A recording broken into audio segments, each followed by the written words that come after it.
In this video, we're going to be taking a look at optimal temperatures that you should be running your stoves at, and what happens if we burn too hot or if we don't burn hot enough. What is the perfect range? Take a look at this. The best way to monitor the temperature of your stove is to get yourself a temperature gauge just like this.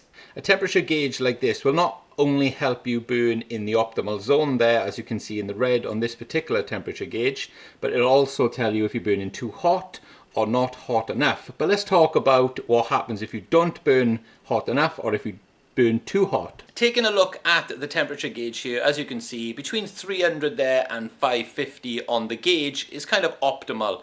And that's what I really like to run, and that's how I've run mine for many years. But what I really like about that is it gives me a nice room temperature running at, and it gives me my best burn times, and it gives me the best kind of combustion within my stove.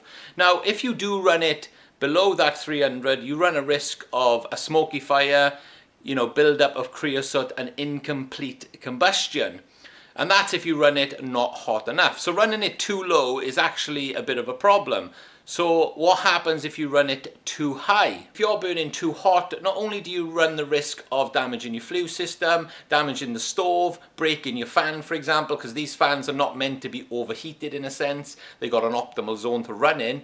You're also going to be running through your fuel as well really quick. It's unnecessary to be burning that hot. I think running it in this optimal zone will give you the longest burn times, the optimal heat, and it's going to give you even a cleaner burn as well, because you're running in that optimal temperature.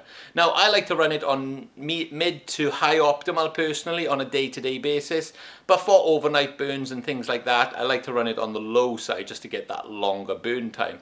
So let me know in the comments below what you guys like to run on your stoves. Thanks for watching as always. I hope this has given you a little bit more of an insight into optimal temperatures within your fireplace. Thanks for watching, and I'll see you in the next one.